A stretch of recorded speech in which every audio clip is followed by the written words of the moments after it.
Okay. What? It's the Rhonda show. Okay.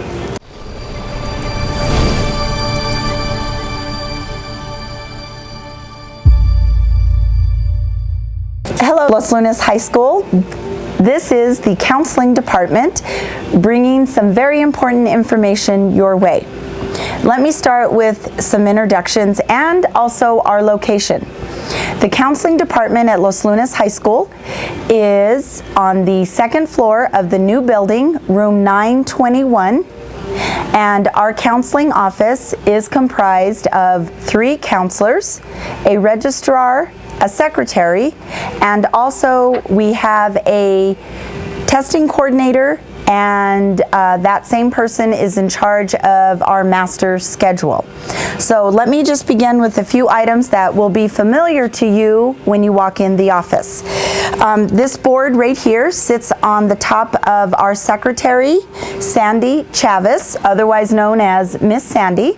She will be the one who greets you when you walk into the office, and she is there to answer immediate questions and facilitate any needs or requests that you may have. Next to Miss Sandy is our registrar, Miss Cindy Hiron, and Miss Cindy handles all of our new students who will be leaving or withdrawing to another school, all of our transcripts, all of our grading, and she is in charge of the records room where all of the academic permanent files are held, and her name is Miss Cindy. Behind Miss Cindy and Miss Sandy in the counseling office, we have 3 counselors. The counselors at Los Lunas High School are divided up by alphabet. So we take care of all grade level students according to their last name. So let me begin with our first counselor, who is not here with us today because she's busy doing registration, but Miss McAferry, another counselor here, will be just giving you, showing you the alpha assignment for Miss Torres. Miss Gabrielle Torres is our first counselor, and she is in charge of last names A through G. Our next counselor is moi, Miss Flores, and I am in charge of last names H through N. And finally, we have Miss McAferry Rodrigues. She is in charge of alpha O through Z. Miss McAferry will not be sharing out loud her thoughts. She has lost her voice, so you're going to have to listen to me this whole time. So thank you, Miss McAferry, for providing those. Vanna White. Vanna. Okay, I'm going to set this down so all of you know who we are and what we're doing, but let me not forget our fourth counselor does not have an alpha assignment. Her name is Miss Natalie Seiss. Miss Seiss is located directly below the counseling office in the main office, and Miss Seiss is our testing coordinator. She works in conjunction with administration on the upcoming PARC test, and she is also in charge of all of our end of course assessments, our EOCs, as we all know them by, and she is also in charge of registration and building our master schedule for all the classes that students are taking. And Miss Seiss is located downstairs in the main office. All right, that covers everybody within the counseling department, and what we would just like to review now is just how do you get a hold of a counselor? How do you let a counselor know that you have a concern or have something you'd like to talk about? Ms. McAferry is holding up what we call a counselor request form. We have them color-coded by each counselor. So for example, if you have last name A through G, you belong to Ms. Torres, and she is the color green. If Ms. Torres or Ms. McAferry or myself are not able to see you, you would fill out a color-coded request form to see your counselor. So Ms. Torres is a color green. Myself, I'm color purple, and Ms. McAferry is the color blue. These are located on the front desk where the sign is located. to fill out and just hand to Miss Sandy, and we will call you out of class at our earliest convenience to address whatever needs you have.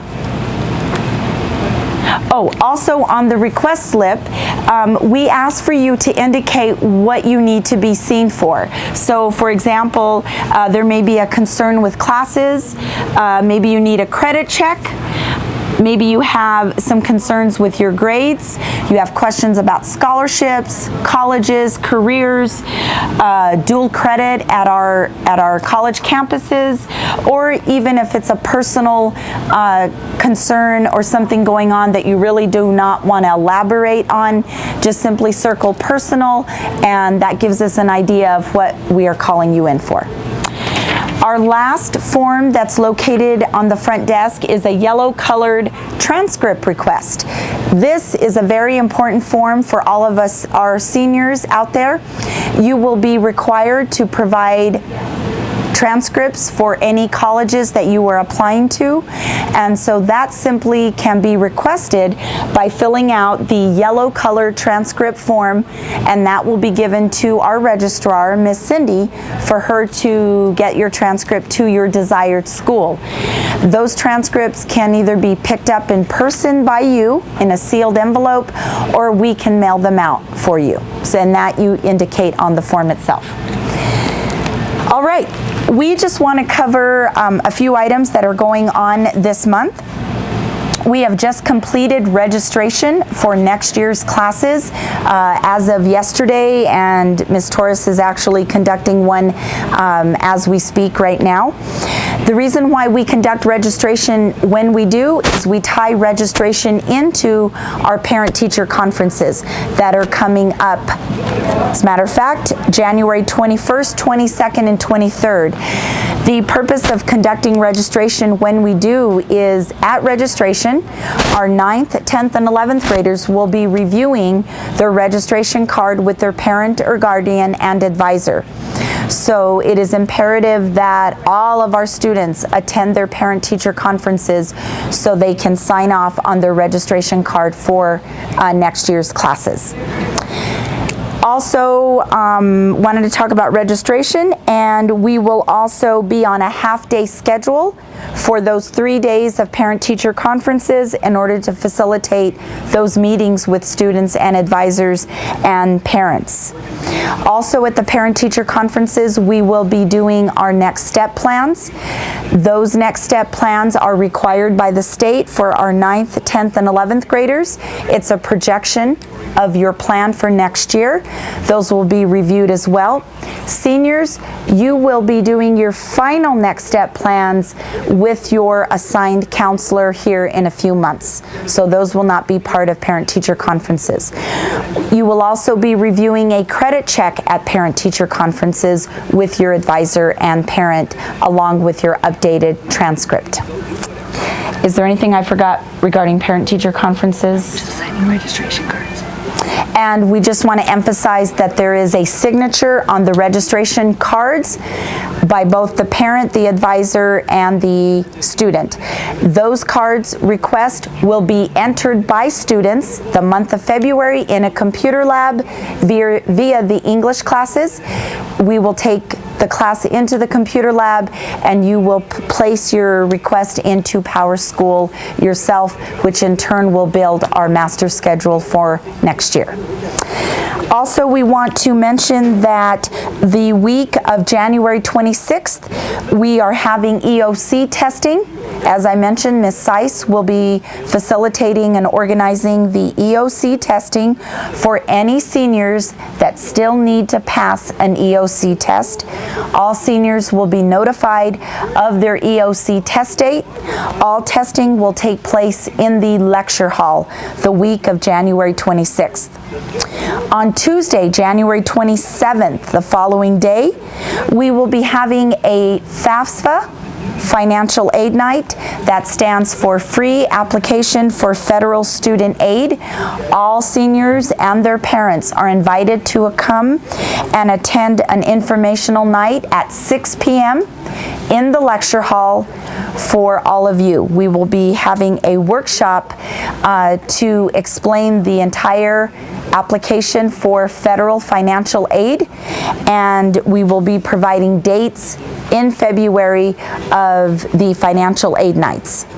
But that is a quick review. I think I'd also like to mention that our Saturday E2020 for our class of 2016 and 2017 will kick off on Saturday, January 31st.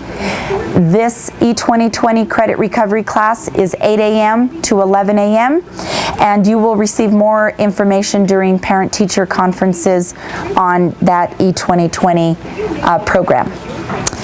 Miss McAferry, is there anything else you can think about for the month of January? Is it the 24th and the 31st? It actually has been moved to the 31st so we can have enough students beginning on that day. The ACT exam is scheduled for Saturday, February 7th. The deadline to register for the ACT has passed, but there is a late date that can still be, you can still sign up for the February 7th ACT test. But you can come into the counseling office and pick up information on the ACT test dates for the rest of spring semester. And let me mention too that thanks to Gear Up, being a Gear Up school, all juniors and seniors qualify for a fee waiver. This waives the cost of the ACT test for all juniors and seniors to have this test for free. So we also have those fee waivers in our office for juniors and seniors. You can just come in and ask Miss Sandy for a fee waiver. All right, we'll be back the month of February to discuss February dates. So we wish you a wonderful spring semester, Los Lunas High School. And once again, if you have any questions, concerns, or need anything, please come by the counseling office, room 921, upstairs, and come visit. And we look forward to getting to know you. Thank you.